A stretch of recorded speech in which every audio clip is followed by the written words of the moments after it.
नमस्कार दोस्तों, स्वागत है आप सब लोगों का आपके अपनी YouTube चैनल बिग ऑनलाइन गुरु में। तो आज की इस वीडियो में हम चंद्रयान 3 के बारे में बात करेंगे और इसके बारे में जानेंगे। और यह अभी करंट की इन्फॉर्मेशन है, इससे हमारी प्रतियोगी परीक्षा में बहुत से प्रश्न बन सकते हैं, इसलिए इसे हमें अपनी एग्ज़ाम प्रिपरेशन या परीक्षा की तैयारी में ऐड करना होगा और हमारे करंट अफेयर के बहुत से प्रश्न तैयार हो जाएंगे। तो चलिए शुरू करते हैं। और वीडियो को आगे बढ़ाने से पहले अगर आपने हमारे चैनल को सब्सक्राइब नहीं किया है तो चैनल को सब्सक्राइब करें, साथ ही बेल आइकन को दबाएं जिससे कि हमारी जो भी वीडियो अपलोड हो उसका नोटिफिकेशन आप तक पहुंच जाए। तो चलिए शुरू करते हैं। तो आज की इस वीडियो में हम थ्योरी को कवर करेंगे, इसके बाद इससे जो भी प्रश्न बनेंगे वह हम अगली वीडियो में कवर करेंगे। तो चलिए शुरू करते हैं। तो दोस्तों, चंद्रयान 3 चांद पर खोजबीन करने के लिए भारतीय अंतरिक्ष अनुसंधान संगठन इसरो द्वारा भेजा गया तीसरा चंद्र मिशन है। इसमें चंद्रयान 2 के समान एक लैंडर और एक रोवर है, लेकिन इसमें ऑर्बिटर नहीं है। तो दोस्तों, मैं यहाँ पर आपको बता दूं कि जो पिछली बार सन 2019 में जो चंद्रयान 2 लॉन्च किया गया था वो लगभग सफलतापूर्वक वहाँ पर पहुँच गया था। केवल उसे कुछ दूरी पे रह जाने के कारण वहाँ पे संपर्क टूट गया था और लगभग वह सफल हो ही गया था। तो उसमें 3 पार्ट थे, ऑर्बिटर, लैंडर और रोवर। लेकिन इस बार जो हमारा ऑर्बिटर है वो चंद्रयान 2 का काम अभी भी कर रहा है, तो इसलिए अभी चंद्रयान 3 में लैंडर और रोवर को ही भेजा है, ऑर्बिटर इसमें नहीं है चंद्रयान 3 में। तो ये आपको याद रखना है कि चंद्रयान 3 में ऑर्बिटर नहीं है, लैंडर और रोवर है। ऑर्बिटर की जगह पे एक दूसरा पार्ट लगाया गया है, वो मैं आगे बताऊंगा आपको। और यहाँ पर जो चंद्रयान 2 था उसमें 3 पार्ट थे और चंद्रयान 3 में लैंडर और रोवर है, तो ये आपको याद रखना है। और यहाँ पर ये इसकी पिक दे रखी है, आप देख सकते हैं। उसके बाद लैंडर क्या होता है, तो ये यहाँ पे लैंडर दिया है। तो जो आपने ये पृथ्वी जो इसरो के द्वारा जो वीडियो वहाँ पर जारी की गई थी तो उसमें आपने ये देखा ही होगा। तो इस तरीके से ये लैंडर होता है, इसके अंदर रोवर होता है। इसी के अंदर जब ये वहाँ पर चंद्रमा के ऊपर लैंड कर जाता है तो इसमें से बाद में इसके अंदर से रोवर निकलता है। ठीक है, वो ही मैं आपको आगे बताऊंगा। तो ये लैंडर है और ये आप लैंडर देख सकते हैं, इस तरीके का ये लैंडर है। और उसके बाद ये रोवर है जो कि लैंडर के अंदर होता है और ये वहाँ पर जब पहुँच जाता है उसके बाद ये यहाँ से गेट खुल करके इससे बाहर आता है, तो ये रोवर है। और ऑर्बिटर जो कि चंद्रयान 2 का है, ये चंद्रयान 3 में नहीं है। ये चंद्रयान 2 का जो कि चंद्रमा से 100 किलोमीटर दूरी पर उसकी कक्षा में चक्कर लगाता रहता है, तो ये हमारा अभी भी काम कर रहा है। ये चंद्रयान 2 में पहुंचा था। ठीक है, तो इसको हम याद रखेंगे। ये चंद्रयान 3 में नहीं भेजा गया था, ये चंद्रयान 2 का ही ऑर्बिटर है जो कि हमारा अभी भी काम कर रहा है और अच्छा खासा काम कर रहा है और अच्छी खासी हमारी इन्फॉर्मेशन को भेज रहा है हम तक। ठीक है, तो इसकी सहायता हम ले ली गई, इसकी कोई ज़रूरत नहीं थी वहाँ भेजने की, तो इसलिए हमें रोवर और लैंडर यहाँ पे चंद्रयान 3 में भेजे गए हैं। ठीक है, इसके बाद हम अगले टॉपिक पे आ जाते हैं। यहाँ पे है चंद्रयान 2 में लैंडर, रोवर और ऑर्बिटर था, यह मैंने आपको बता दिया अभी तक।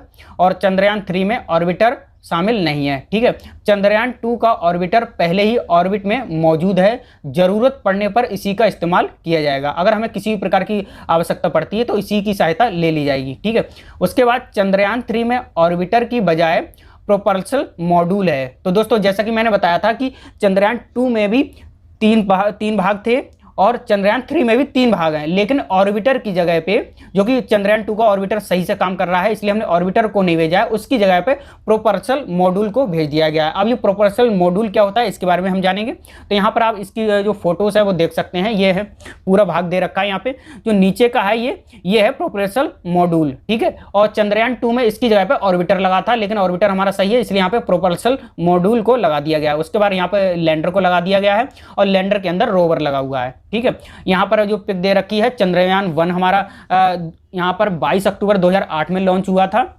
और उसके बाद चंद्रयान 2 है वो आपका 22 जुलाई 2019 में लॉन्च हुआ था। और उसके बाद जो चंद्रयान 3 है वह आपका 14 जुलाई 2023 को लॉन्च हुआ था। ठीक है, और उसके बाद हम आगे आ जाते हैं। चंद्रयान 3 का लॉन्च सतीश धवन अंतरिक्ष केंद्र श्री हरिकोटा से 14 जुलाई 2023 को शुक्रवार को भारतीय समय अनुसार दोपहर 2:35 पर हुआ था। ठीक है, उसके बाद यह यान चंद्रमा के दक्षिणी ध्रुव के पास की सतह पर 23 अगस्त 2023 को भारतीय समय अनुसार सायं 6:04 के आसपास सफलतापूर्वक उतर चुका है।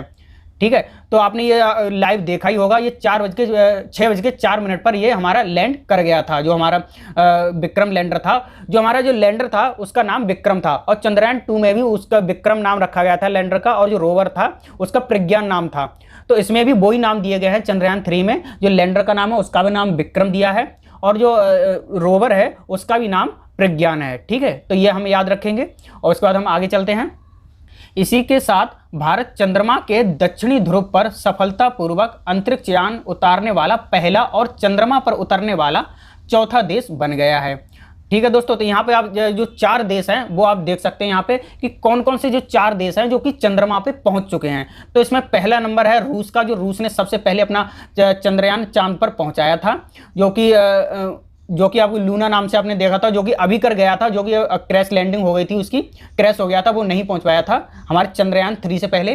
तो सबसे पहले तो जो उनका सोवियत संघ रूस ने भेजा था, उसके बाद अमेरिका का मतलब दूसरे नंबर पे अमेरिका है, तीसरे पे चाइना है, और चौथे नंबर पे अब हमारा भारत हो गया है। लेकिन ये लिस्ट है जो चंद्रमा पर किस किस के यान पहुंचे हैं, चंद्रमा पर कौन कौन से देश पहुंच चुके हैं, तो उनकी लिस्ट है। पहले नंबर पे रूस, दूसरे पे अमेरिका, तीसरे पे चीन, चौथे पे भारत। लेकिन अगर आपके एग्जाम में प्रश्न आता है कि चंद्रमा के दक्षिणी ध्रुव पर कौन कौन से देश पहुंचे हैं, तो उसमें एक ही देश है, वो अपना भारत देश है। और भारत देश चंद्रमा के दक्षिणी ध्रुव पर पहुंचने वाला पहला देश है। ठीक है, अगर यहाँ पर दूसरी लिस्ट तैयार होती है कि चंद्रमा के दक्षिणी ध्रुव पर कौन कौन से देश पहुंचे हैं, तो उसमें पहले नंबर पर अपना भारत आएगा, और उसके बाद कोई सा अभी तक देश चंद्रमा के दक्षिणी ध्रुव पर नहीं पहुंचा है। ठीक है, तो ये आप याद रखेंगे, पहले नंबर पर रूस, दूसरे पर अमेरिका, तीसरे पर चीन, चौथे पर भारत। ठीक है, तो इस तरीके से ये आप फोटो देख सकते हैं। उसके बाद यहाँ पर है, यह मिशन चंद्रयान 2 की अगली कड़ी है, क्योंकि पिछला मिशन सफलतापूर्वक चांद की कक्षा में प्रवेश करने के बाद अंतिम समय में मार्गदर्शन सॉफ्टवेयर में गड़बड़ी के कारण सॉफ्ट लैंडिंग में विफल हो गया था। सॉफ्ट लैंडिंग का पुनः सफल प्रयास करने हेतु इस नए चंद्र मिशन को प्रस्तावित किया गया था। तो दोस्तों यहाँ पर आप समझ सकते हैं कि चंद्रयान 2 था वो लगभग हमारा सफलतापूर्वक वहां पे पहुंच चुका था, और वहां की जो कक्षा है चंद्रमा की, उसमें सही समय पे अच्छे खासे से वो पहुंच गया था और उसमें प्रवेश हो गया था। केवल कुछ ही दूरी रह गई थी, और जिससे कि हमारा वहां पे उससे संपर्क टूट गया था। तो उसके बाद का जो मिशन था तो वो इसका चंद्रयान 3 था। ठीक है, तो उसके बाद का जो सॉफ्ट लैंडिंग नहीं हुई थी, उसकी हार्ड लैंडिंग हुई थी, और वो हमारा वैसे सही से काम कर रहा है, उससे बाद में संपर्क भी हो गया था। ठीक है, तो उसका जो अगला जो मिशन था वो आपका चंद्रयान 3 था। ये अगली कड़ी थी दोस्तों, चंद्रयान 3 चंद्रयान 2 की अगली कड़ी थी। अगर वो सही हिसाब से अगर सॉफ्ट लैंडिंग हो जाता तो हमारा ये तुरंत वहां पे लॉन्च कर दिया जाता, लेकिन वो हार्ड लैंडिंग हुई थी, तो इसी वजह से इसको थोड़ा टाइम लगा था और ये डिले हो गया था। इसी वजह से हमारा ये अभी जुलाई में लॉन्च किया गया था। अगर ये चंद्रयान 2 की सॉफ्ट लैंडिंग हो जाती तो उसके बाद ये कुछ दिन बाद इसको भी लॉन्च कर दिया जाता। ठीक है, उसके बाद हम आगे चलते हैं। चंद्रयान 3 मिशन के उद्देश्य, यानी कि चंद्रयान 3 था तो उसका उद्देश्य क्या था, इसको हमें क्यों लॉन्च करना पड़ा। वैसे तो ये चंद्रयान 2 के तुरंत बाद लॉन्च कर दिया जाता, इसको डिले क्यों हुआ, इसका मुख्य उद्देश्य क्या था, इसमें कुछ चीज़ें बाद में ऐड करी गई थी। जैसे कि पहला है चंद्रयान 3 का, इसका मुख्य उद्देश्य है लैंडर की चंद्रमा की सतह पर सुरक्षित और सॉफ्ट लैंडिंग कराना, क्योंकि हम पहले सीख चुके थे कि चंद्रयान 2 की हार्ड लैंडिंग हुई है, सॉफ्ट लैंडिंग नहीं हुई, तो इसमें इसको ऐड किया गया था कि इसका जो उद्देश्य है ये सॉफ्ट लैंडिंग करे। ठीक है, और ये हमारा इसमें हार्ड लैंडिंग ना हो और किसी तरह की कोई भी इसमें अनहोनी ना हो। ठीक है, तो ये इसका उद्देश्य था कि सॉफ्ट लैंडिंग। दूसरा नंबर है रोवर को चंद्रमा पर भ्रमण का प्रदर्शन कराना। ठीक है, रोवर को सही हिसाब से वहां पे चंद्रमा पे उतार देना और उसको भ्रमण कराना, मतलब भ्रमण कराना, उसको इधर उधर घुमाना और उससे संपर्क साधे रहना। ठीक है, ये इसका उद्देश्य था। और तीसरा था यथास्थिति वैज्ञानिक प्रयोग करना। यहाँ वहाँ पे कोई भी इंफॉर्मेशन मिलती है तो उसको वहाँ पे प्रयोग करके और उसकी इंफॉर्मेशन हमारे इसरो तक को पहुँचाना। तो ये इसके 3 उद्देश्य थे। ठीक है, इसके बाद हम चलते हैं। चंद्रयान 3 को LVM M4 रॉकेट से लॉन्च किया गया था। ठीक है, इससे पहले इसे GSLV MK3 के नाम से जाना जाता था। तो दोस्तों इससे पहले जो GSLV MK3 जो रॉकेट था उसका नाम बाद में LV-M3 M4 रॉकेट हो गया था, कि उसमें कुछ मतलब मॉडिफाई, कुछ चेंजिंग किए गए थे, तो उसका नाम इसमें चेंज कर दिया गया था। ठीक है, और उसके बाद इसका जो आप फुल फॉर्म देख सकते हैं, LV-M3 का लॉन्च व्हीकल मार्क 3। ठीक है, और GSLV MK3 की आप इंफॉर्मेशन देख सकते हैं, ये यहाँ पे दी हुई है। और उसके बाद नीचे की तरफ हम चलते हैं, तो यहाँ पे जो बजट है, अब बजट की बात करते हैं तो चंद्रयान 3 में हमारा कितना खर्चा आया था, चंद्रयान 2 में, चंद्रयान 3 में, तो आप देख सकते हैं कि चंद्रयान 1 था उसमें हमारा 386 करोड़ रुपए का खर्चा आया था, और उसके बाद जो चंद्रयान 2 था वह 978 करोड़ का उसमें खर्चा आया था, और चंद्रयान 3 में 615 करोड़ का खर्चा आया था। इसमें हमारा ऑर्बिटर नहीं था तो वही हमारा इसमें थोड़ा कम हो गया। वैसे आप तो इसके बारे में तो पता ही होगा कि इसरो जितने भी जो भी काम करता है वह कम बजट में करता है। जितने भी जैसे नासा है उसका बजट बहुत ज़्यादा ही होता है, लेकिन हमारा कम बजट में ही वहाँ पर जो चंद्रयान 3 है वो आराम से लैंड कर गया। ठीक है, तो ये इसका बजट है, इससे भी आपके प्रश्न बन सकते हैं। उसके बाद हम आगे चलते हैं तो इसकी थीम क्या थी। तो चंद्रयान 3 था, उसकी थीम क्या थी, तो इसकी थीम है साइंस ऑफ द मून। अगर इसे हम हिंदी में जानेंगे तो चंद्रमा का विज्ञान। ठीक है, तो ये इसकी थीम थी। और मिशन डेट, तो मिशन डेट है आपकी, जैसा कि मैंने आपको पीछे जो फोटो था उसमें भी बताया था कि चंद्रयान जो 1 था उसकी जो डेट है वो 22 अक्टूबर 2008 को लॉन्च किया गया था।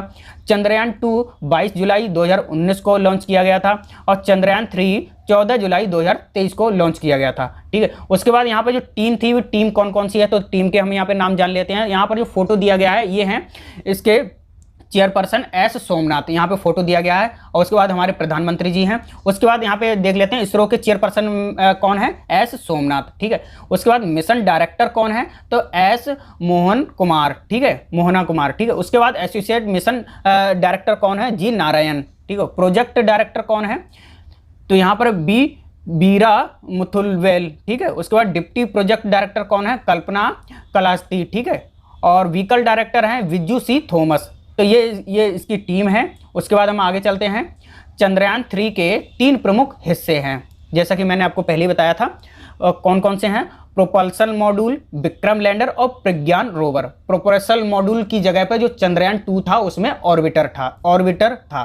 ठीक है, तो यहाँ पर आप फोटो देख सकते हैं, जैसे कि यहाँ पे पूरा जो फोटो दिया हुआ है, ये ऊपर का जो हिस्सा है ये है आपका क्या है, लैंडर। ठीक है, जिसका नाम विक्रम दिया गया है, तो ये विक्रम लैंडर है, और इसके अंदर ही जो रोवर है उसको नाम प्रज्ञान दिया गया है, तो प्रज्ञान रोवर इसके अंदर है, और जो नीचे का जो हिस्सा है ये प्रोपल्सन मॉड्यूल है। ठीक है, तो यहाँ पर ये अलग अलग हिस्से दे रखे हैं इन्होंने, प्रोपल्सन मॉड्यूल, और ये विक्रम लैंडर है, इसके अंदर रोवर है। ठीक है, और ये यहाँ पर ये इस तरीके से इसको तैयार किया जा रहा है, ये फोटो दिया हुआ है। और नीचे की तरफ हम चलते हैं, प्रोपल्सन मॉड्यूल क्या है। ठीक है, तो ये आप फोटो देख सकते हैं, इसके हिस्से दे रखे हैं, तो इसके बारे में हम जानते हैं। इसको हिंदी में प्रणोदन मॉड्यूल कहते हैं। ठीक है, तो प्रोपल्सन मॉड्यूल लैंडर और रोवर को चंद्रमा की कक्षा यानी ऑर्बिट में 100 किलोमीटर ऊपर छोड़ेगा। ठीक है, प्रोपल्सन मॉड्यूल चंद्रमा के ऑर्बिट में लैंडर और रोवर से कम्युनिकेशन बनाए रखने के लिए चक्कर लगाता रहेगा। ठीक है, यानी कि जो प्रोपल्सन मॉड्यूल है ये आपका विक्रम लैंडर के साथ लैंड नहीं करेगा, यह है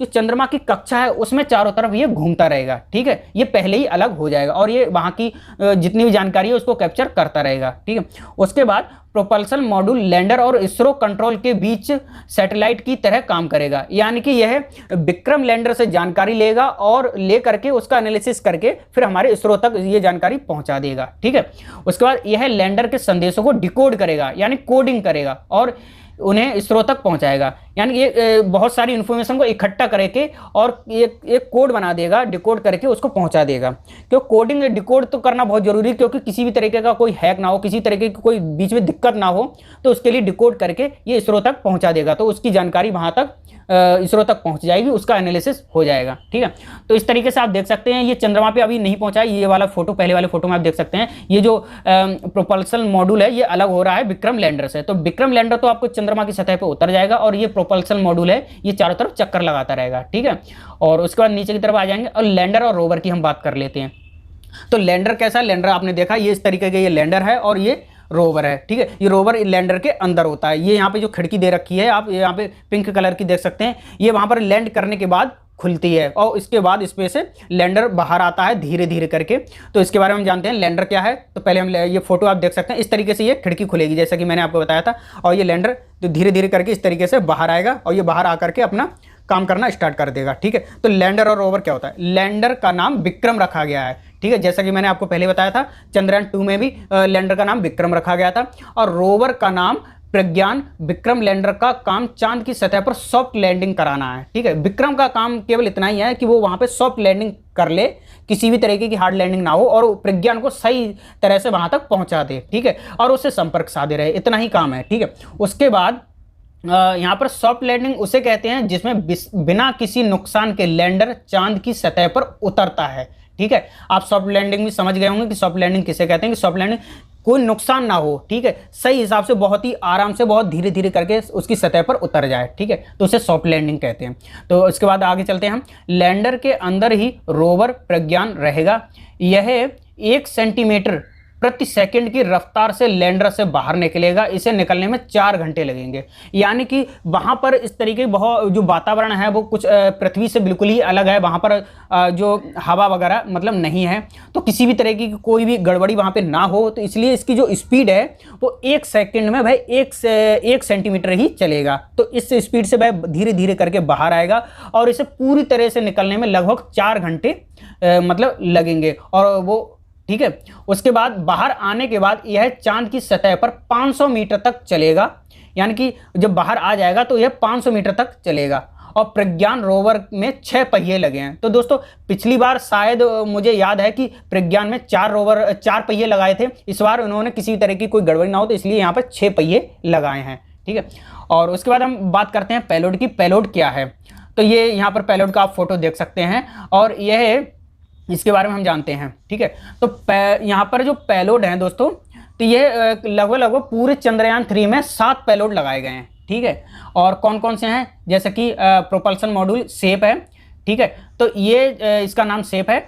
ये चांद पर धरती की ओर से भेजे गए सिग्नल का अध्ययन करेगा। ठीक है, यानी कि यहाँ से हम कोई भी सिग्नल जो भी भेजेंगे तो वह सेप के पास पहुंचेगा, उसका एनालिसिस ये करेगा।